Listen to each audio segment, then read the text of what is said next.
Hey, welcome guys. This is Tony Porter, Cards and Dice TV. Remember to like and subscribe to my channel for more informational content, entertaining content, if you will, um, about tabletop baseball, dice baseball. Join Universal Baseball Association Facebook group.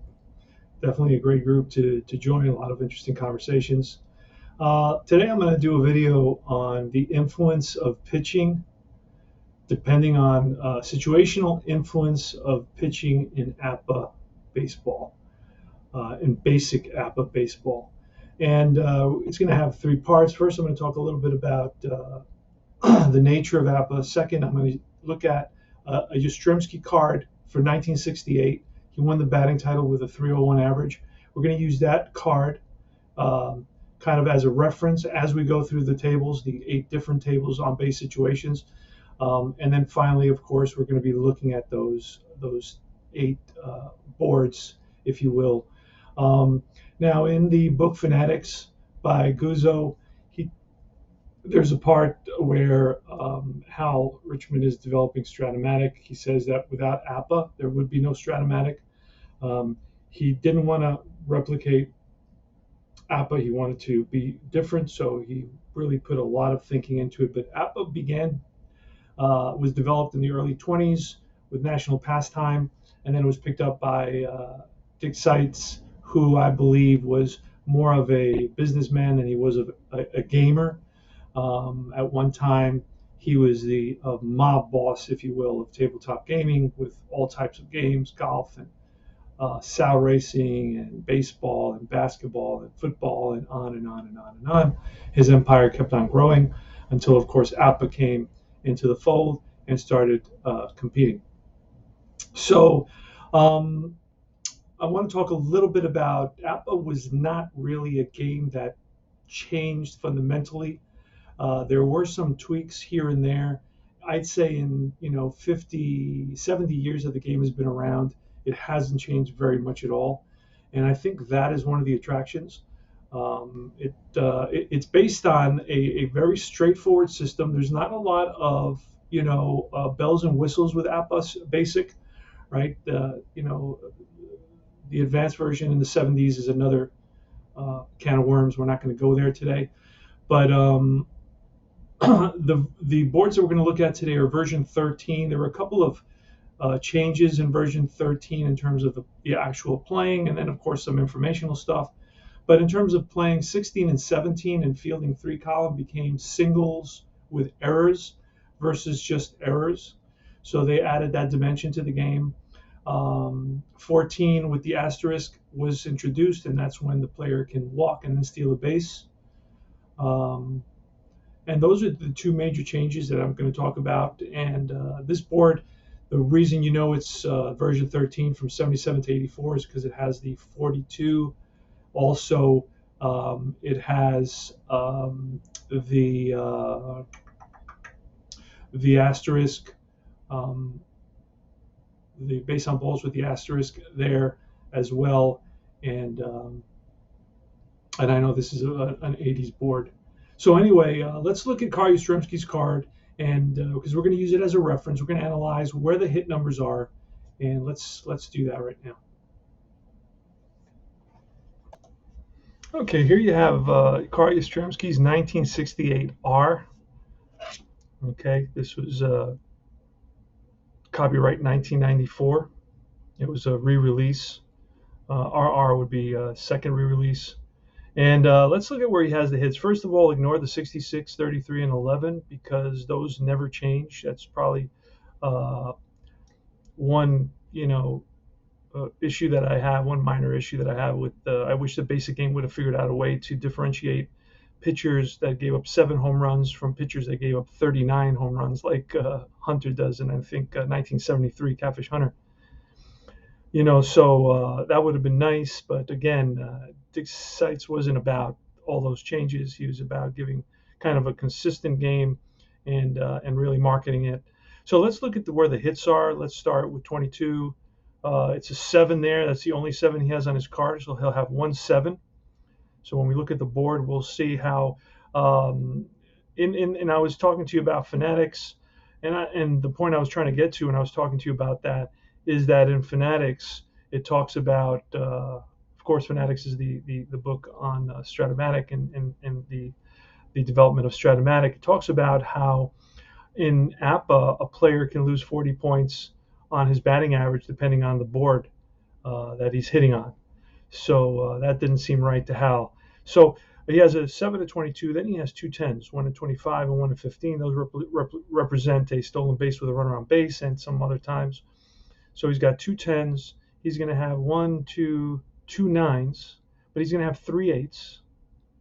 And that's going to be 8. That's going to be all he has. So he's going to have 1 7, 2 10s, 2 9s, and 3 8s. He bats 301 in 1968. He actually wins the 1968 batting crown with a 301 average. Pretty crazy. It was a pitcher's year. So we're going to use his card as a reference to see how he will bat. So he has a total of 8 hit numbers, and see how he will bat depending on the pitcher he's facing and on the board he is batting with. All right, we're going to start off with the bases empty board. It's a pretty straightforward board. And we'll start off with, of course, the D. The whole board is basically the D board. So all D pitchers are just using the playing boards. There's no modification of anything going on. I guess the boards were based on an abstracted average for the Major League season. For the runs scored, I guess maybe 4 runs scored. I don't know. But anyway, let's look at the C pitcher with the bases empty. Affects only a change on a hit of a 9. Yastrzemski has 2 of those. So against a C pitcher, he is basically 2 out of 8. Right? Against a B pitcher, Yastrzemski has 3 of those. So he's going to get hits on 3 out of 8 against the B pitcher. So actually, Yastrzemski is better. Yastrzemski is better against C pitchers than he is against B pitchers in this bases empty board, because Yastrzemski has 3 8s that get knocked out. Actually, no, I'm wrong. So he's got two 9s and 3 8s. I'm sorry. All right, and finally, Yastrzemski is going to be hit fairly hard here. He's going to lose 5 out of 8 numbers against the A pitcher. All right, this is the board that comes up second most, right, when you're rolling APBA basic. And again, the D is just the league average. Then the C pitcher, now the 7 is modified with runners on first base. That's going to give the A pitcher a big advantage, but not so much versus Yastrzemski, because he only has 1 7. Okay, so the C pitcher only gets the 9. There's no modification to 7 or 8. The 9 is going to be 6 of 8 on Yastrzemski's card. He'll have 6 chances to get a hit out of 8 because of the 9. The 8, it'll be 5 chances. There's 3 8s on Yastrzemski's card under B pitcher, so he'll have 5 out of 8 chances. And then, of course, with this one, with the 8 pitcher, it'll be 4 out of 8 chances to get a hit. 7 and 8 are modified. There's no change to the 9. And these are fairly thick, sturdy boards. I think in 85 there was a change to version 14, and they become a little bit thinner. And they put a copyright at the bottom of it as well. Okay, so let's continue here.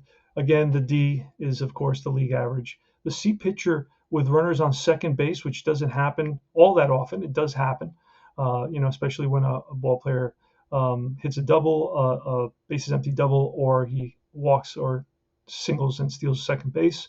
So a C pitcher is only going to affect the 9s. Yastrzemski has 2 of those, so those will be affected. The B pitcher is going to affect the 8s and the 10s. So his average is really going to hurt here because he's losing 5 numbers. So he only has 3 hit chances now under the B pitcher. Let's see what happens under the A pitcher. He's really going to take a beating with a runner on second base, because suddenly he's out his 3 8s, he's out his 2 9s, and he's out his 2. So he loses 7 out of 8 hitting opportunities with a runner on second base. So in this situation, if you're a draft league manager, or if you're a tournament manager, or just managing at home, you want to, and the game is on the line, you definitely want to bring in a hitter with a lot of 7s in this situation with a runner on second base. Here you have the runner on third base board. That doesn't happen very often. But here, the D, of course, is the league average. And the C pitcher is only going to be the 9 that's affected, and that's 2 on Yastrzemski's card. The B pitcher is going to have 3 affected, with the 8 becoming a fly ball to right. There's no change on the 7. There's no change on the 9. But the A pitcher is going to knock out his 1. This is interesting because now the A pitcher and the B pitcher become similarly effective, because Yastrzemski's got 1 7 and 2 9, so that's 5 out of 8 for hits, and the B pitcher knocks out 3 8s, and that becomes 5 out of 8. So suddenly, with a runner on third base, the A pitcher and the B pitcher are similarly effective. So if you have those two in the bullpen and you want to save your A, bring in your B on this situation with runners on first and third. Of course, the C remains, of course, fairly ineffective, only knocking out 2 out of the 8 hit opportunities on Yastrzemski's card. Okay, this is the runners on first and second board. This is a little bit more complicated. Again, the D is just the league average, and you're going to have a 4 ERA or something like that when you just use the board. So the grade C pitcher is going to have no change to the 8, no change to the 10, but a change to the 9. So he still gets his 9s. And you're going to find that that's a kind of recurring influence of Appa baseball. It's the established trend where for C's, 9s are being removed. Sorry about that. And then for B pitcher, Yastrzemski's going to lose his 8s and lose his 10s. So he's going to lose altogether. He's going to lose 5 out of 8 hit numbers with no change to the 9s. Against the A pitcher, Yastrzemski's going to lose 3, 2, and 2. He's going to lose 7 out of 8 opportunities to get hits with the runners on first and second.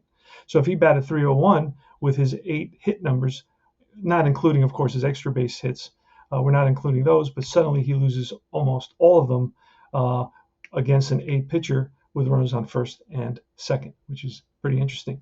So he goes from hitting a high average against a C, hitting medium average, and hitting, of course, a very low average. Okay, the next board is the first and third board. This, I think, is going to be an interesting board to look at. There's no change to the let's start from the C. Again, the league average, then the C pitcher is going to have the 8s. So there's no change to the 7s, the 8s, the 9s, or the 10s. So Yastrzemski loses 3 8s in this situation of first and third. So then the B pitcher, of course, in this situation, the B pitcher is going to affect only 1. So actually, this is interesting because with runners on first and third, the C is more effective than the B. Because with Yastrzemski's card, so it always depends. You have to look at the card and you have to look at the on-base situation if you're managing. This is, I think, critical. If, again, you're in a tournament, if you're in a league, if you're in a draft, if you're just managing at home, you want to first and third is kind of tricky because suddenly the B pitcher becomes highly ineffective, especially with a player that doesn't have any 7s or has only 1 7, like Yastrzemski has 1 7 out of 8 hit chances that don't include the extra base hits. So Yastrzemski's going to get hits on 7 out of 8 opportunities against a B pitcher, where he'll only get hits 5 out of 8 opportunities with a C pitcher. That's, I think, fairly interesting. Now the A pitcher is going to knock out almost all his numbers except for 1. The A pitcher, again, is at a huge advantage, and Yastrzemski's batting average with runners on first and third case a major hit. All right, here you have runners on second and third. You got to call the infield in, and you needed to do that as well with the runners on first and third. The D column, they call the D column, of course. It's not labeled that, but it is the D column. And, of course, it's just the league average. The C pitcher has no change with runners on second and third. Doesn't happen very often, but it's a big opportunity to score. No change to the 7s, no change to the 8. But the 9s and the 10s, and Yastrzemski has 4 of those. So Yastrzemski is going to lose 50% of his hit opportunities against a C pitcher. Let's see what happens here. The 8s, he's going to lose 5 out of 8 opportunities against a B pitcher. There's no change to the 7s, no change to the 10s. And then, of course, the 8 pitcher is going to be the equivalent of the B pitcher here because Yastrzemski has 3 8s. So it's 5 out of 8, and 5 out of 8. So in second and third, if you want to save your A pitcher for later, you can bring in your B pitcher, and they'll have the same effectiveness as an A. But again, Yastrzemski takes a hit with second and third board in terms of his batting average. So a guy's batting average never stays the same. It changes depending on the board that he's using and the on-base situation, which Hal in the Fanatics book by Glenn Guzzo doesn't believe it was an effective system. Finally, we're going to the bases full scenario, where suddenly a lot of the mods disappear, right? You still have your D. Now your C pitcher is only going to change his nines, which Yastrzemski has 2. The B pitcher is going to only change the 8s, which Yastrzemski has 3, and the A pitcher is going to affect the 8s and the 9s, which totally Yastrzemski has 5. And so again, depending on the board and the base situation, the batter will definitely take a hit depending on what's what here. So on this one, again, you want to look for hitters with lots of 7s. Yastrzemski only has 1. There's some players that have maybe 4, 3, 4. They'll usually have 1 at some players get 1 at 33, so 22, 33, 44, sometimes 55. And then, of course, more extreme, you would get 7s at different places. Beyond that, depends on the batting average for the batter and so on and so forth. But that's pretty much it. So let me know what you think in the comments. Remember to like and subscribe my channel for more interesting, informative tabletop videos. Appa overall is a fun game, an easy game to learn. It's straightforward. There's not a lot of, not a big learning curve. Once you memorize the numbers, the fly out to right is a 32, fly out to center is a 31, the fly out to left is a 30, 26 is grounded to second. It changes a little bit with the boards here and there, but mostly the main boards that you're using, runners, bases empty and runner on first base, that's pretty much how it stands. 25 is pretty much almost always a double play. So these are the type of things that you learn as you play and as you learn Appa Basic. Now there's a more complicated version of Appa. It's the Appa Advanced version. I was never able to really get into it too much. I was too hooked on the simplicity, straightforward nature of the Appa Basic game, but it's definitely a fun game. Now there's multiple ways to get into it. Depending on your income level, I guess, if you want, or your willingness to, what you're willing to spend. You go directly to the Appa shop, and that you're going to get the newer cards. They look different than the one I showed you. They're going to have the stats on them. They're a little bit different. I'm more nostalgic, and I like to go back and get the older cards.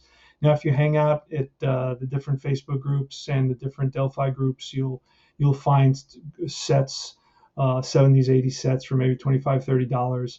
I'm selling one for $30 right now, the 68 set. And then, of course, you can get the boards. Somebody will send you the boards. A lot of times I've sent out boards for free. Sometimes guys have a lot of extra boards and sacrifice booklets. So that's one way of doing it. Now, if you're really strapped for cash, you can go and create your own cards at Steve's computer Appa card maker. You can do that online, and just all you have to do is maybe donate something, maybe $5, $10, whatever you have available, and you can make your teams. And I have a video showing you how to make your teams. It's fairly quickly. I make the 2023 teams as the season progresses. Like every month, it's updated daily. So the stats will change for the players as they go. So I'll be able to play 2023 once about a month takes effect, because a month is going to be the equivalent of about 100 at bats for the starters, and about 5 or 4 starts for the pitchers. So then you have, it won't be an 11 ERA, or it won't be a 800 batting average, generally speaking, for the guys that play every day. I won't print out everybody. I'll print out the starters, pretty much the guys that start, or the start mostly. And that doesn't cost you anything.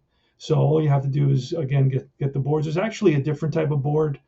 I call them, as a joke, the abnormal boards.